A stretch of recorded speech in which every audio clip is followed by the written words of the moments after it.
टैगोर टैगोर की खूबसूरती ये है, हाँ अब आवाज में फर्क आया। Hello hello 1 2 3। खूबसूरती ये है कि वो अपने नजरिए से, अपने पर्सपेक्टिव से, अपने वहां उस नुक्ता नजर से वो बच्चे को देख रहे हैं और बच्चे के नुक्ता नजर से खुद को देख रहे हैं।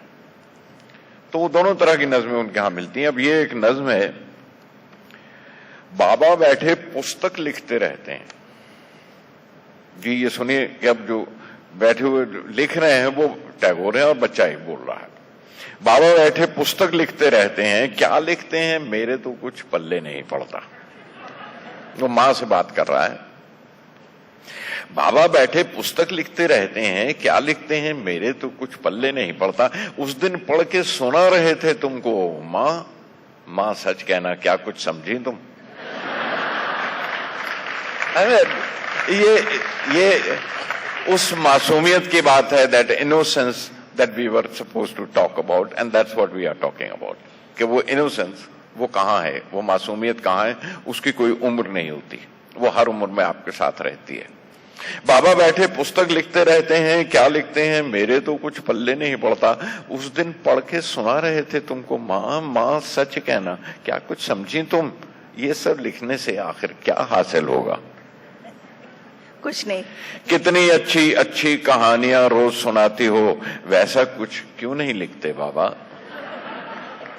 दादी माँ ने बाबा को परियों वाली कोई कहानी कभी नहीं सुनाई क्या, या वो सारी भूल गए हैं। स्नान में देरी हो जाए तो कितनी बार बुलाने जाती हो, खाना परोस के बैठी रहती हो तुम, उनको वो भी याद नहीं रहता। सारा समय बस लिखना लिखना खेलते रहते हैं। बड़ा खूबसूरत लफ्ज का इस्तेमाल है, सारा समय बस लिखना लिखना खेलते रहते हैं। मैं बाबा के कमरे में अगर खेलने जाऊं तो पाजी पाजी कह के मुझको डांटती हो, थोड़ा सा भी शोर करूं तो बोलती हो देख नहीं सकते क्या बाबा बैठे लिखते हैं। बोलो तो सच बोलो मां, लिखने से क्या होगा। मैं बाबा के कागजों पर जब कलम दवात से क ख ग लिखता हूं तो क्यों गुस्सा करती हो तुम। बाबा जब लिखते हैं तो तुम कुछ नहीं कहती, वो भी तो क ख ग ही लिखते हैं। बाबा लिखते हैं तो तुम कुछ नहीं कहती। लाइनों वाले, टैगोर ने लफ्ज लाइनों वाला इस्तेमाल किया है, तो लगता है कि वो वैसे ही कागजों पे लिखा करते थे। लाइनों वाले कितने कागज बाबा रोज खराब करते हैं। लाइनों वाले कितने कागज बाबा रोज खराब करते हैं। नाव बनाने को मैं एक उठा लूं तो कह देती हो कागज नष्ट नहीं करते।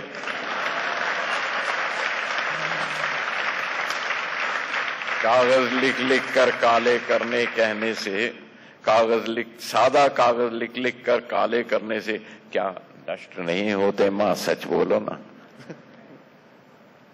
ये कलाकारों की मासूमियत के 2 किस्से मैं आपको और सुनाती हूँ। ये अमजद अली खान साहब के बाप थे, उस्ताद हाफिज अली खान साहब। वो राष्ट्रपति भवन गए थे 26 जनवरी, चाय पर गणमान्य लोगों को बुलाते हैं राष्ट्रपति। तो राजेंद्र प्रसाद जी उनके सामने आए, बहुत विनय से हाथ जोड़ के कहा, खान साहब मैं आपका बहुत समय से मुरीद रहा हूँ, बताइए मैं आपके लिए क्या कर सकता हूँ।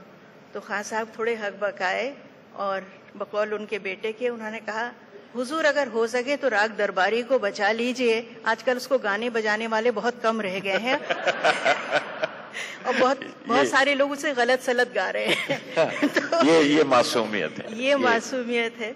दूसरा किस्सा है, उस्ताद रजब अली खान साहब हुआ करते थे। तो उनसे किसी ने कहा तुमसे जिन्ना साहब मिलने के लिए आए हैं, तो बहुत बड़े आदमी हैं, उनसे मिल लो और तहमत बदल लो जरा अपनी। तो उन्होंने कहा वो तो सब होता रहेगा, पहले ये बताओ कि किस घराने का बाज गाते हैं या कोई साज बजाते हैं। तो कहने का मतलब यह है, लेखक की अपनी दुनिया है, उसकी अपनी दुनिया है और उस दुनिया में पॉलिटिक्स नहीं आती है। पॉलिटिक्स नहीं आती है इसलिए फिर वो पंडिताओं किस्म की हिंदी और उस मौलवी वाली उर्दू भी नहीं आती है, एक सहज जन भाषा आती है और वो बोलियों की उंगली पकड़ के आती है। वो बोलियां जो माँ सिखाती है, जो परियों की कहानियों की मार्फत आती है, जो बहुत सारी चीजों की मार्फत आती है। जैसे हमें ज़ाहिर ने कहा जाता था गुलजार साहब कि दिन में प्राण खाते रहते थे हम लोग की कहानी सुनाओ, तो कहा जाता था दिन में कहानी नहीं सुनाती, मामा रास्ता भूल जाता है। हाँ। तो चाचा कभी रास्ता नहीं भूलते मामा रास्ता भूल जाता है, ये भी याद रखने की बात है। कुछ और सुनाइए इसमें से। मैं बच्चों की एक और सुनना पसंद करेंगे आप? अब ये खुद को बच्चे की तरह देख रहे हैं, देखिए बच्चे से खुद को देखा था और जरा सी लंबी है, बहुत ज्यादा नहीं। दूर दराज विदेश कहीं सोचो तो जरा, मां को लेकर निकला हूं मैं। अब मां से कह रहा है वो कि सोचो मां, दूर दराज विदेश कहीं सोचो तो जरा, मां को लेकर निकला हूं मैं। मां तुम पालकी में बैठी हो, दरवाजे से झांक रही हो, मैं रंगीले घोड़े ऊपर टकबग टकबग पास पास हूं, घोड़े के खुर रंग बिरंगी धूल उड़ाते निकला हूं मैं। वो खुद को इमेजिन कर रहा है कि मां को पालकी में लेके जा रहा है। शाम आई और सूरज डूबने वाला था। जोड़दिगी का वीराना जब सामने आया, दूर दूर तक ना आदम जाद, मन ही मन तुम डरी हुई थी, सोचती थी हम लोग कहाँ हैं।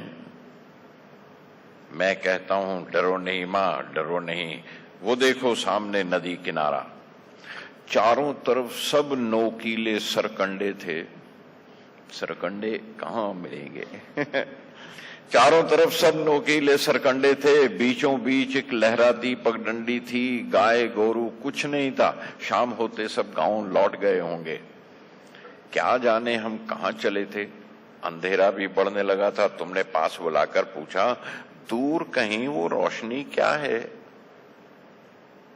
ऐसे में एक ओरे रे रे शोर हुआ, ऐसे में एक ओरे रे रे शोर हुआ। हुई हुई करते लोग हमारी जानिब दौड़े, डर के तुम तो दुबक गई एक कोने में। और कहा सब डर और कहार, सब डर के मारे पालकी छोड़ के कांप रहे थे। मैं ललकार के बोला, तुमसे डरो नहीं मां, मैं जो हूं। मैं ललकार के बोला, तुमको डरो नहीं मां, मैं जो हूं। हाथों में लाठियां, माथे पर बिखरे बादल, कानों में बालियां जौ की, आए सारे। मैं चिल्लाया, ठहरो, ए खबरदार, एक कदम आगे मत रखना, देखो मेरी तलवार को देखो, टुकड़े टुकड़े कर दूंगा मैं सबके सब। सुनकर एक दुहाई मारी सबने, हो रे रे रे करके लपके। तुम बोली, मुन्ना मत आगे जाना। मैं बोला, आगे देखो ना। तुम बोली, मुन्ना मत आगे जाना। मैं बोला, आगे देखो ना। बस घोड़ा दौड़ा के उनके बीच में पहुंचा, ढाल तलवार बजी झनाके। क्या घमसान की जंग हुई मां, सुन के कांप उठोगी मां तुम। कितने लोग तो भागे डर के, कितने लोगों की मुंडियां कट गई इतने लोगों से लड़ते लड़ते सोचती होगी खो गया मुन्ना। बस तभी मैं खून पसीने में न लाया, वापस आकर बोला, मां युद्ध खत्म हुआ। मैं चिल्लाया, बस तभी मैं खून पसीने में न लाया, वापस आकर बोला, मां युद्ध खत्म हुआ। चूम के मुझको गोद में लेकर बोली, शुक्र है मेरे साथ था मुन्ना, ना होता तो हाय क्या होता। कितना कुछ हर रोज होता है आलतू फालतू, ऐसा कुछ क्यों नहीं होता मां कितना कुछ हर रोज होता है आलतू फालतू, ऐसा कुछ क्यों होता नहीं मां। बिल्कुल जैसा होता है ना कहानी में, जो सुनता है हैरान होता। वो दादा कहते, कैसे हुआ ये, मुन्ना क्या इतना तगड़ा है। और मोहल्ले वाले सारे सुनकर कहते, शुक्र है मुन्ना साथ थमा के, शुक्र है मुन्ना साथ थमा के, शुक्र है। कहानी अपने आप में एक इमेजिन करके, और उसके मतलब ये क्या कर सकता है।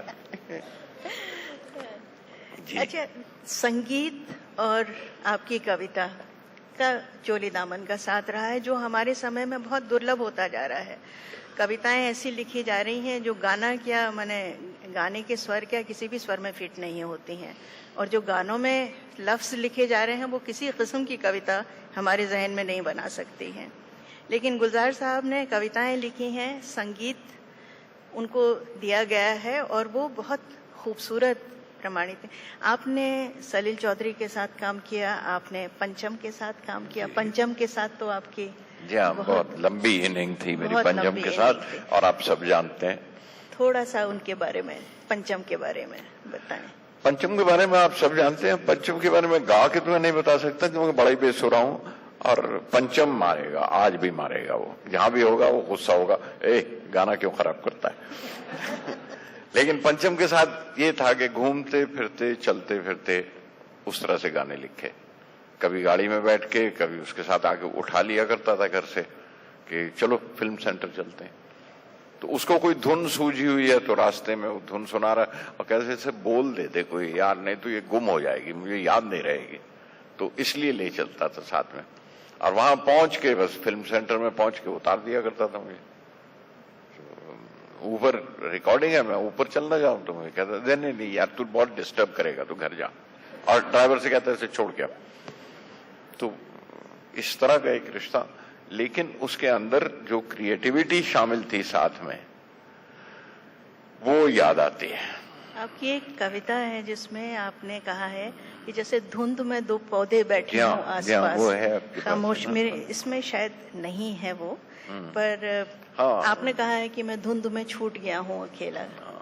बस वो एक मुझे नज्म याद नहीं, लेकिन उस नज्म है कि याद है पंचम, जब बारिशों के दिन थे और हम रेल की पटरी पे बैठे हुए थे दोनों, बिल्कुल जैसे दो, उस धुंध में जैसे दो गमले पास पास बैठे हों। और जाने कब, अभी वक्त भी नहीं हुआ था गाड़ी के आने का, और जाने कब तुम कोहरे पे पांव रखा और तुम उठकर चले गए और कोहरे में गायब हो गए। और मैं जब से अकेला बैठा हूं उस रेलवे की पटरी पर, और अब बहुत अकेला लगता है, मैं बहुत तन्हा हूं पंचम, बहुत तन्हा हूं। बड़ी दिल की बात थी। गुलजार साहब की शुरुआती प्रतिभा बिमल रॉय की फिल्मों से जुड़ी हुई है। आप लोगों में से कईयों को शायद मालूम हो, कुछ को शायद ना भी मालूम हो कि उनकी कई फिल्मों के गाने, मुझे अभी मालूम हुआ, गुलजार साहब ने बताया कि उनके कई फिल्मों के गाने महबूब स्टूडियो में ही फिल्माए गए थे। बिमल रॉय पर एक बहुत मार्मिक कविता है, पोर्ट्रेट्स। गुलजार साहब ने कुछ अच्छे कवियों के, लेखकों के वो तो लिखे ही हैं, बिमल रॉय का भी एक पोर्ट्रेट है। अगर आप मैं पढ़ूं? आप पढ़िए। यहीं इसी महबूब स्टूडियो में हम शूटिंग भी करते रहे, और यहीं जो सीढ़ियां ऊपर जाती हैं, यहाँ ऊपर, यहाँ पे रिकॉर्डिंग्स किया करते थे। और जब भी यहाँ पर आए तो वो याद आता है कि बिमल दा के साथ हमने इस स्टूडियो में, महबूब स्टूडियो में कितने गाने रिकॉर्ड किए हैं। बंदनी के गाने खास तौर पे यहाँ पे हमने रिकॉर्ड किए ऊपर, और ओरे माझी सचिन दा का वो यहाँ ऊपर रिकॉर्ड किया। तो मीरा भाभी, Pancham's mother and Mrs S D Burman, तो वो थी, उनको वो अच्छा, वो जब गाते थे सचिन दा खुद गाना उन्होंने गाना हो तो भाभी को साथ में ले आया करते थे, ताकि तो सब सुन रहे थे। अब बिमल दा भी थे तो सारे सुनते हो। मुझे याद है ओरे महाजी जब गाया उन्होंने, तो वो गाने के बाद तो मीरा से पूछा कैमन लाग लो, तो वो बोली नहीं, किरे बोलना बोलना मीरा बोल, इतना तो मतलब याद है, वो सुर याद है जिस तरह के। तो बोल क्यों नहीं रही, मतलब उन्हें डर लगा कि कहीं मैं कोई सुर गलत लग रहा है, कुछ हो रहा है। पर जब तक भाभी बोली नहीं वो रोके रहे, आगे की लाइन नहीं गाई उन्होंने। तो इस तरह के वाकई याद आते हैं जब इस स्टूडियो में आओ यहाँ पर।